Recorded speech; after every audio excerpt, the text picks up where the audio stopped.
Pessoal, sejam muito bem-vindos a essa parte da conversa sobre redação e elaboração de artigos científicos. É uma parte da disciplina de graduação e iniciação científica para os alunos do curso de Zootecnia da Universidade Federal de Lavras. Aqui é o professor Rony que está falando e vamos dar algumas dicas para vocês.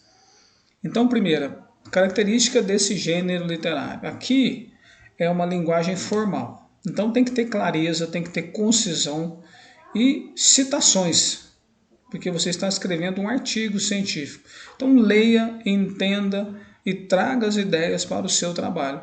Não há suspense na escrita científica. Então coloque aí qual for o seu achado principal. Se tiver oportunidade, publique em outra língua, de preferência em inglês. O avanço científico em nível mundial é muito maior, o alcance do seu trabalho é maior e atente-se para as traduções adequadas. O fator de impacto ele é muito importante, ele é um método bibliométrico para avaliar a importância dos periódicos. Então, ele reflete o número médio de citações de artigos científicos publicados em um determinado periódico. Ele reflete quanto que o seu artigo foi lido e foi citado por outros autores. E a estrutura de um artigo científico ela não é muito diferente dos outros trabalhos científicos que nós já conversamos. Então, essa daí é uma sugestão, mas é claro, você vai ter que observar as recomendações do periódico que você pretende publicar o artigo. O título é o primeiro e talvez o último passo para o desenvolvimento de um artigo científico. É bem provável que você deixe o título para o final, porque ele deve ser curto, claro, sucinto, na maioria das vezes já aborda o objetivo do trabalho, e siglas somente se for identificada a sigla no título por extenso. Exemplo, a adição de GF1 ao sêmen de suíno após o descongelamento e sua relação com a qualidade espermática. Então, a sigla IGF-1, o fator de crescimento semelhante à insulina do sêmen de suíno congelado, seria uma outra opção de título, tá certo? Que ficou melhor do que a primeira sugestão. Autores, não muitos, até 10 é razoável. Colocar os nomes daqueles que realmente participaram do trabalho.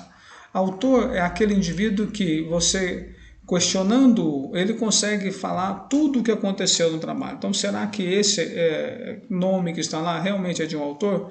Pense sobre isso antes de colocar esse nome. O autor para correspondência deve ser o responsável pela pesquisa e deve seguir as normas da revista, tá certo? Aí a gente vê um exemplo de autores e depois as normas indicando o que cada um fez, a origem de cada um, onde trabalha, quais são as referências de cada autor dentro do trabalho. Palavra-chave, pessoal, serve para ajudar a localizar o artigo. Normalmente você usa palavra-chave diferente daquelas que já contém o título, porque o próprio título do trabalho já ajuda na busca. Então, busque palavras-chave em artigos semelhantes. Aí tem alguns exemplos de título e de palavra-chave. O resumo ou o abstract que você tem que escrever para o periódico, ele não é longo, mais ou menos em torno de 200 palavras, e o leitor deve entender o assunto de forma clara. Somente lendo o resumo do trabalho, ele já tem que entender tudo o que aconteceu e os principais resultados. Então, deve ser sucinto, com informações básicas do estudo, escrito em um parágrafo único, e deve conter, resumidamente, objetivo, material e métodos e os principais resultados e conclusão. Deve abordar todo o texto, sem você ficar naquela atitude de recorta e cola. Recorta lá no texto e cola aqui no título. Você tem que escrever de uma linguagem científica, claro, linguagem formal, mas já ir direto ao assunto. Evite fórmulas e equações. E resumo não é introdução de artigo. Você não gasta tempo ali escrevendo introdução. Já vai direto no objetivo, material e métodos, principais resultados e conclusão. Aqui tem um exemplo de resumo e nós separamos aqui por cores. Uso de farelo de casca de milho em alimentos completos para gatos. Então, na primeira parte, escrita em azul, foram apontados os objetivos. Na parte em lilás, nós colocamos praticamente material e métodos.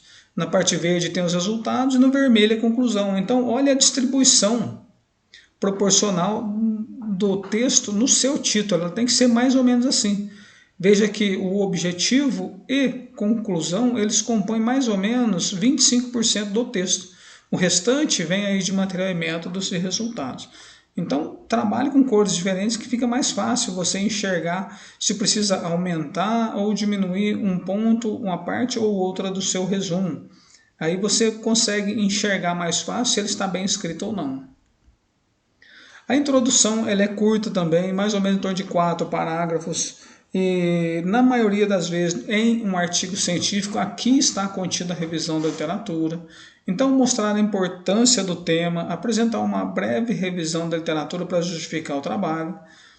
Ela deve ser atualizada, incluir trabalhos clássicos, se for o caso, a partir de revistas conceituadas, e finalizar com o objetivo dos autores no trabalho.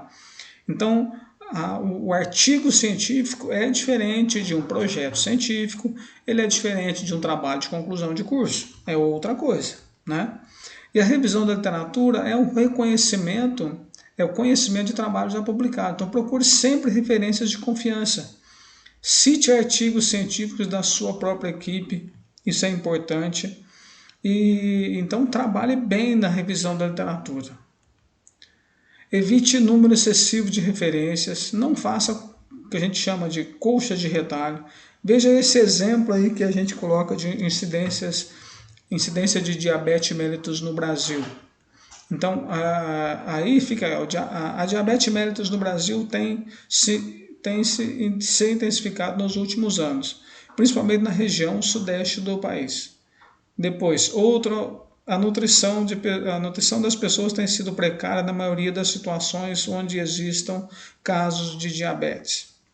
Outro, em caso de diabetes, a diabetes foi diagnosticada, existem muitos problemas no que diz respeito à qualidade de vida das pessoas. São assuntos, apesar de todos estarem tratando do mesmo assunto, diabetes mellitus, veja que parece uma colcha de retalhos. Não tem uma ligação entre um assunto e outro, tá certo? Aí veja bem, nós fizemos uma ligação. A diabetes mellitus no Brasil tem se intensificado nos últimos anos, onde a nutrição das pessoas tem sido precária. Além disso, veja como melhorou essa ligação. Apenas 4 palavras que a gente escreveu aqui, ó, onde há e além disso. Como já melhorou a leitura do texto. Faça a revisão de literatura corretamente observando a gramática. Evite palavras repetidas no mesmo parágrafo e erros de digitação. O texto sempre tem que ter clareza de assunto, porque fica fácil para um público heterogêneo entender o que está escrito. E na maioria das vezes a gente se esquece disso, mas a leitura tem que ser agradável, a leitura tem que ser fácil. No material e métodos, aqui você tem que detalhar toda a metodologia e todo o material utilizado. Siga sempre uma ordem cronológica dos fatos e cite autores quando a metodologia for complexa. Aqui tem um exemplo para vocês. Nos resultados, normalmente separados, resultados de discussões, vocês vão trabalhar os aspectos no sentido de apresentar os resultados, sempre com dados em tabelas ou em figuras, e depois discuti-los, explicar o que aconteceu. Tá certo? Só no final, só no terceiro momento, comparar os resultados com outras pesquisas. Então isso exige conhecimento científico, e é onde aqui, nesse momento, é que você avalia a competência do pesquisador. Aqui está o diferencial. Então, resultados de discussão é diferente de resultados de comparação. Veja uma comparação aqui, um exemplo. Consumo de ração. Na tabela 1 são apresentados os dados de consumo dos animais que receberam a sibutramina. Os tratamentos 3 e 4 apresentaram um consumo de ração significativamente maior que os tratamentos 1 e 2, os quais foram semelhantes entre si. E aí, logo depois que os resultados são apresentados, a pessoa já compara. Esses resultados já estão de acordo com os obtidos por fulano, beltrano, mas discordam daqueles obtidos por cicrano. Veja que não há explicação dos resultados. Então tem uma apresentação dos resultados aqui em cima e depois a gente já vê uma comparação. Aí eu pergunto para vocês, os tratamentos 3 e 4 apresentaram consumo de ração significativamente maior. Tratamento consome ração? Outra, será que nessa comparação aí as condições experimentais são as mesmas? Veja como fica diferente, como fica melhor. Menor consumo de ração foi observado nos ratos que receberam sibutramina em relação ao grupo controle. Essa redução pode ser atribuída aos efeitos no sistema nervoso central, pois, segundo Fulano, 2007, ocorre aumento da liberação de serotonina e noradrenalina nessa região. Então, veja, você já deu uma explicação aqui, ó, essa redução pode ser atribuída aos efeitos do sistema nervoso central. Tá certo? E na conclusão, gente, aqui você vai utilizar para pesquisa. Então, estágio não tem conclusão, como às vezes a gente coloca lá dentro do TCC. Aqui é diferente, tá certo? Aqui você não coloca resultados, aqui é para artigo científico. A conclusão deve ser clara, direta e intimamente relacionada ao objetivo. Não pode conter conselhos, sugestões ou projeções futuras. A conclusão, vou dar 2 exemplos para vocês aqui. Ó. Primeiro, os animais tratados com sibutramina apresentaram menor consumo de ração e menor ganho de peso. Isso é resultado do trabalho. O que seria correto escrever a sibutramina é eficaz em reduzir o consumo e ganho de peso dos animais. Pronto, deu o recado. Tá certo? Quando você opta por fazer considerações finais, aqui você fecha a discussão com base em um título objetivo do trabalho. Tem que estar sempre amarrado título objetivo e aqui as considerações finais também, isso na conclusão. As considerações devem ser claras, objetivas e podem conter conselhos. Aqui é diferente, né? Então, a estrutura do trabalho científico é bom que você, depois de tudo pronto, você avalie se estão ordenados, se há uma concatenação de ideias aqui do título, do objetivo e a conclusão ou a consideração final que você está fazendo. A gente coloca aqui que eles têm que andar juntos. E veja que no trabalho científico, tabelas e figuras sempre são colocadas se houver necessidade para esclarecer o texto. Não invente modelos, procure formar de tabela usualmente nos artigos que são publicados no periódico que você quer publicar e deve estar localizados logo após a citação no texto. Veja o que a revista exige e sempre cite a fonte. As tabelas e figuras devem ser claras, limpas, mas sempre autoexplicativas. Imagine que um dia alguma pessoa fazendo uma busca no sistema de busca qualquer, no Google, por exemplo, ele coloca a palavra-chave e aparece só a sua tabela ou só a sua figura como resultado da busca. Então ali ele já tem que ter noção de tudo o que aconteceu no trabalho. Tá? Por isso que ela tem que ser autoexplicativa. Não use muitas figuras e tabelas, 2 a 3 no máximo. Nunca duplique resultados, quer dizer, uma figura e uma tabela para mostrar a mesma coisa. Evite tabelas muito grandes ou muito pequenas. E as referências, evite número excessivo, use somente o que é necessário no sentido de explicar bem o texto.